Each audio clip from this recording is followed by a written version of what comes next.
Alkisah, suatu ketika Abu Nawas berjalan di tengah pasar. Dia melihat ke dalam topinya dan tersenyum penuh bahagia. Orang-orang pun heran, lalu di antara mereka bertanya, "Hai Abu Nawas, apakah gerangan yang kamu lihat ke dalam topimu itu, yang kemudian membuatmu tersenyum bahagia?" "Oh, aku sedang melihat surga yang dihiasi barisan bidadari-bidadari cantik," jawab Abu Nawas dengan ekspresi sangat meyakinkan. Seseorang kemudian menimpali, "Coba aku lihat."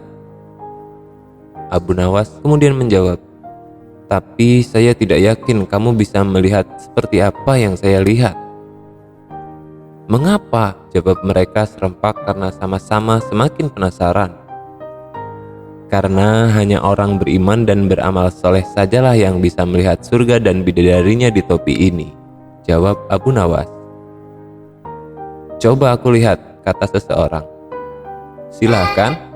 Orang-orang itu pun melihat ke dalam topi, lalu sejenak menatap ke arah Abu Nawas, kemudian menengok ke orang-orang di sekelilingnya dan berkata, "Benar, aku melihat surga dan bidadari, luar biasa, penuh kagum."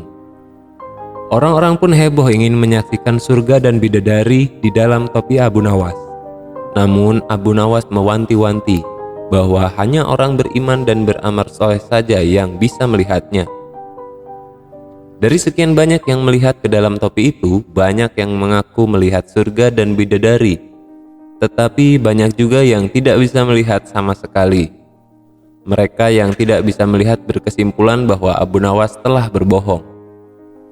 Mereka pun melaporkan Abu Nawas ke raja dengan tuduhan telah menebar kebohongan di tengah masyarakat.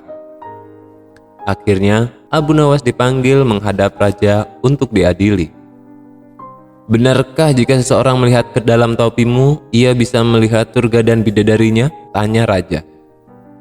"Benar, Paduka Raja, tetapi hanya orang beriman dan beramal soleh sajalah yang bisa melihatnya. Sementara yang tidak bisa melihatnya berarti dia belum beriman dan tidak soleh.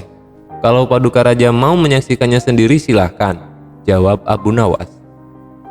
"Baiklah, kalau begitu saya mau menyaksikannya sendiri." Sudah pasti raja tidak melihat surga apalagi bidadari di dalam topi Abu Nawas. Raja berpikir, kalau ia mengatakan tidak melihat surga dan bidadari, berarti ia termasuk tidak beriman. Maka akan berakibat bisa merusak reputasinya sebagai raja. Setengah berteriak dan pura-pura kagum, raja kemudian berkata bahwa, "Engkau benar Abu Nawas, aku menyaksikan surga dan bidadari di dalam topimu."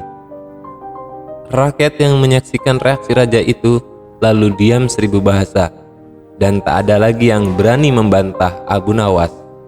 Mereka takut dengan raja dan khawatir dicap belum beriman dan tidak soleh. Konspirasi kebohongan yang ditebar oleh Abu Nawas mendapat legitimasi dari raja. Dalam hati sambil tertawa sinis, Abu Nawas bergumam, "Beginilah akibatnya kalau ketakutan sudah menenggelamkan kejujuran, maka kebohongan pun akan merajalela.